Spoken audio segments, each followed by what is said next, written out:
आखिरकार शिक्षा मंत्री धर्मेंद्र प्रधान का इस्तीफा हो गया और अब अमेरिकी मीडिया से लेकर के दुनिया भर की मीडिया से बड़े बड़े खुलासे हो रहे हैं। जानेंगे कि आखिर किसने क्या कहा है। अमेरिका, ब्रिटेन, पाकिस्तान, ये मिडिल ईस्ट समेत तमाम कई देशों के मीडिया के हाउस की तरफ से बहुत सारे बड़े खुलासे आ रहे हैं। और देखिए, कॉकरोच जनता पार्टी ने भी बोला है कि आंदोलन अब खत्म हो चुका है, तीनों मांगें पूरी हो चुकी है। पहली यही थी कि धर्मेंद्र प्रधान का इस्तीफा, दूसरी मांग जो पूरी हुई है वो प्रदर्शनकारियों के केस वापसी ले लिए गए हैं, किसी पे जो FIR है वगैरह नहीं किया जाएगा, और तीसरा कि मुआवजा दिया जाएगा जो भी नीट के छात्र थे जिन्होंने आत्महत्या की थी पेपर लीक के बाद, जो उनको मुआवजा देने की बातें हुई है। तो यहाँ पर साफ साफ दिख रहा है कि सरकार ने कॉकरोच जनता पार्टी और जो जन सैलाब जो निकला था, जो छात्रों का आंदोलन था, उसके सामने ये पहली बार एक बड़ी जीत उनको मिली है छात्रों को, और ये सरकार को यहाँ पर पीछे हटना पड़ा है। ये बड़ी बात है, क्योंकि कल तक खबर आ रही थी, क्योंकि जो मेन स्ट्रीम मीडिया है लगातार सोर्स से बता रहे थे कि धर्मेंद्र प्रधान इस्तीफा नहीं देंगे। कई लोगों को बर्खास्त किया गया उनके मंत्रालय में, और कई बड़े बड़े सेक्रेटरी की तबादला हुई, इधर से उधर किया गया सब कुछ। लेकिन अंत में छात्रों का जो हुजूम बढ़ते जा रहा था जंतर मंतर पर, लाख कार्रवाई के बाद, सभी कड़ाइयों के बाद भी, तो उससे साफ है कि ये जो इस्तीफा है सरकार को पीछे झुकना पड़ा, और जो बदलते हुए सिचुएशन को देखते हुए बदल जाए, वही उसकी एडेप्टेबिलिटी जो अच्छी होती है वही लोग सर्वाइव भी करते हैं। तो मोदी जी रियलिटी को समझ रहे थे कि जो जनता है लगातार बढ़ती जा रही है, और खुद उन्होंने इंस्टाग्राम मोड में भी आए और फिर सब कुछ दिखा। फिर मंच पर मौजूद जो अभिजीत दीपके हैं उनको टाइफाइड हो गया था, और उनके हाथ में कैनुला भी नजर आया, जो लगाए हुए नजर आ रहे थे। और जब सरकार ने बातें मान ली है, तो फिर जो सौरभ दास हैं, जो कि प्रमुख वार्ताकार थे CJP की तरफ से, उन्होंने कहा कि जंतर मंतर पर मौजूद अब सभी प्रदर्शनकारी अपने घर पर लौट जाएं। ये एक बड़ी अपडेट थी। और फिर इससे पहले अगर आप देखें तो धर्मेंद्र प्रधान की इस्तीफा आते ही जंतर मंतर पर जश्न का माहौल है, और कई सारे नारे भी लगाए जा रहे हैं। ये चीज़ देखा गया है। तो साफ साफ हो गया कि केंद्रीय मंत्री धर्मेंद्र प्रधान ने अपने पद से इस्तीफा दे दिया, और नीट पेपर लीक मामले में उनके इस्तीफे की मांग को लेकर के CJP का जो आंदोलन था लगातार 36 दिन तक चलता रहा। और आंदोलन का केंद्र दिल्ली का जंतर मंतर था, जहां से देश भर में भी आंदोलन फैलने लगा था। पटना, महाराष्ट्र के अंदर, फिर और भी कई क्षेत्रों में ये साफ साफ देखा जा रहा था कि लोग सड़कों पर उतर रहे हैं, नेता लगातार एक्टिव हो रहे हैं सरकार के खिलाफ। तो इस्तीफे के बाद जो है इस खबर को अब दुनिया के कई बड़े बड़े मीडिया संस्थानों ने टॉप स्टोरी बना दिया है। BBC ने क्या लिखा, द गार्जियन ने क्या लिखा, न्यूयॉर्क टाइम्स ने क्या लिखा, CNN ने क्या लिखा, अल जजीरा ने क्या लिखा, डॉन ने क्या लिखा। BBC ने साफ साफ छात्रों के दबाव में सरकार को झुकने की बात की है। जो गार्जियन है, UK की मीडिया है, इसने मोदी सरकार के 12 साल में जनता के दबाव से हुआ जो ये पहला मंत्री का इस्तीफा बताया गया है कि जनता के दबाव में पहली बार सरकार यहाँ पर झुकती हुई नजर आई है, जो कि आमतौर पर सरकार के डिक्शनरी में था ही नहीं झुकना शब्द किसी के सामने। इसे लेकर के राजनाथ सिंह का बयान भी वायरल होता रहा कि सरकार में इस्तीफे नहीं होते हैं, ये UPA सरकार नहीं है, लेकिन यहाँ पर हुआ। फिर देखिए, न्यूयॉर्क टाइम्स ने बताया कि छात्र आंदोलन को सरकार के लिए बड़ी चुनौती उन्होंने बताया, न्यूयॉर्क टाइम्स ने। और CNN ने इसे एक तरीके से एक मीम से शुरू होकर के राष्ट्रीय आंदोलन बनने की कहानी कहा। अल जजीरा ने इसे हाल के वर्षों में सबसे बड़ी छात्र जीत बताया है। और जो पाकिस्तानी ये अखबार है डॉन, उसने इसे प्रदर्शनकारियों के बीच राजनीतिक जीत करार दिया है। समझते हैं कि सभी अखबारों ने वास्तव में थोड़े बहुत और भी क्या क्या डिटेल में लिखे हैं, जिससे कई बड़े खुलासे भी हो रहे हैं सामने। तो BBC की यहाँ पे प्रमुख बातें सामने आई है।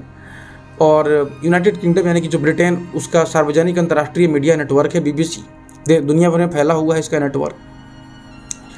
तो BBC के मुताबिक अगर आप देखें तो सरकार छात्रों के गुस्से का सही अंदाज़ा नहीं लगा सकी थी। और रिपोर्ट में कहा गया कि 2014 के बाद मोदी सरकार आमतौर पर आंदोलनों के सामने झुकती नहीं है। कई बड़े बड़े आंदोलन हुए, किसान आंदोलन भी एक हुआ था, उसमें भी हालांकि सरकार को झुकनी पड़ी थी। तो BBC ने याद दिलाया कि इससे पहले सरकार ने केवल किसान आंदोलन के बाद जो है 3 कृषि कानून वापस लिए थे, और वह जो प्रदर्शन था बहुत तकरीबन 1 साल से भी ज़्यादा चला था, जिसमें कि किसानों ने दिल्ली को चारों तरफ से घेरने की कोशिश की, घेरा गया, कई जगहों पे सड़क को ब्लॉक किया गया बॉर्डर इलाके में।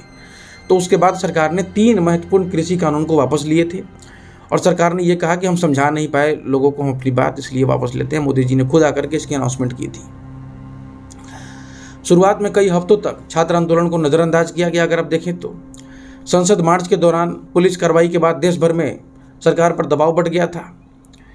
और BBC के अनुसार अगर आप देखें तो धर्मेंद्र प्रधान के इस्तीफे से छात्रों को अपनी बड़ी एक जीत का एहसास हुआ है। ये चीज़ BBC ने लिखा है कि संसद मार्च के दौरान जो पुलिस कार्रवाई थी उस पर देश भर में सरकार के खिलाफ दबाव बढ़ रहा था और ये चीज़ था। फिर जो गार्जियन है, जो कि यूनाइटेड किंगडम यानी कि ब्रिटेन का ही मुख्य प्रमुख अखबार है, तो गार्जियन ने लिखा है कि भाजपा सरकार की 12 साल में पहली बार ये किसी मंत्री का, किसी करीबी मंत्री ने सार्वजनिक दबाव में इस्तीफा दिया है। यही बात रिपीट की गई और रिपोर्ट के अनुसार आंदोलन का नेतृत्व सीजेपी ने किया और इस सप्ताह आंदोलन देशव्यापी युवा विरोध प्रदर्शन में बदल गए थे और इस्तीफे की खबर मिलते ही दिल्ली में हजारों प्रदर्शनकारियों ने जश्न मनाया। प्रदर्शनकारियों ने इसे जवाबदेही की लड़ाई की बात भी की बड़ी जीत भी बताया एक तरीके से। तो ये सारी बातें वहाँ पे गार्जियन के अंदर लिखी गई। फिर न्यूयॉर्क टाइम्स की भी प्रमुख बातें सामने आई हैं, जो कि यूएसए का प्रमुख अखबार है, अमेरिका का प्रमुख अखबार है, संयुक्त राष्ट्र राज्य अमेरिका का। तो एनवाईटी ने लिखा कि छात्र आंदोलन सरकार के सामने सबसे बड़ी चुनौतियों में से एक बन गया था और रिपोर्ट के अनुसार आंदोलन की अगुवाई खुद कॉकरोच कहने वाले जो छात्र हैं समूह कर रहे थे। हालांकि इसे लेकर कई सारे सवाल भी हैं और इसी संगठन ने शुरुआत से धर्मेंद्र प्रधान के इस्तीफे की मांग भी उठाई थी। और इस महीने पुलिस बल का जो प्रयोग किया गया उसके बाद आंदोलन कई शहरों में फैल गया, ये चीज़ उसने लिखा गया। एनवाईटी ने याद दिलाया कि धर्मेंद्र प्रधान ने पहले प्रदर्शनकारियों को गंभीरता से नहीं लिया था, उनकी सरकार ने इस चीज़ को गंभीरता से नहीं लिया गया था। उन्होंने विपक्ष पर छात्रों का इस्तेमाल करने का आरोप भी लगाया था। धर्मेंद्र प्रधान की कई स्टेटमेंट भी आई थी जहां पर उन्होंने राहुल गांधी का नाम लेकर के बताया कि छात्रों को लेकर के राजनीति हो रही है। और जून में दिए गए एक इंटरव्यू में उन्होंने प्रदर्शनकारियों को आतंकवादियों की बी टीम तक भी कह दिया था, जिसके बाद शायद और भी ज़्यादा गुस्सा भड़क गया, क्योंकि इसमें कई बड़े लोग मतलब शामिल थे जो कि आतंकवादी वास्तव में थे नहीं। इस तरह की बातें की गई, इस तरह के स्टेटमेंट से जनता और भड़की। और एनवाईटी के मुताबिक अगर आप देखें तो इस्तीफे के बाद छात्र अब अपनी दूसरी मांगों को लेकर के भी दबाव बढ़ा सकते हैं, ये एनवाईटी का कहना है। और इसी का पहले से डर था कि एक डोमिनो इफेक्ट देखा जा सकता है, एक के बाद एक सरकार के, क्योंकि कई बड़े बड़े मुद्दे हैं जो कि सरकार के अंदर अभी भी है, जो कि जिससे कि वे लोग अच्छे तरीके से, सरकार में गुस्सा भी है, सड़क को लेकर के है, अभी E20 आई थी और भी कई बड़े बड़े मुद्दे हैं। फिर अल जजीरा की बात सामने आई है, जो कि जनरली मोदी सरकार के खिलाफ लिखता रहा है। तो ये कतर का है, अंतर्राष्ट्रीय न्यूज़ नेटवर्क, मिडिल ईस्ट में कतर जो है उसका अंतर्राष्ट्रीय न्यूज़ नेटवर्क है ये। और अल जजीरा ने लिखा है कि इसे छात्र आंदोलन की बड़ी जीत उसने बताया। और रिपोर्ट के अनुसार हाल के वर्षों में यह मोदी सरकार के खिलाफ सबसे बड़े छात्र आंदोलन में शामिल रहा है। अल जजीरा के अनुसार युवाओं ने बेरोजगारी, भ्रष्टाचार और जवाबदेही के मुद्दे पर सरकार को यहाँ पर घेरा है, ये अल जजीरा ने लिखा।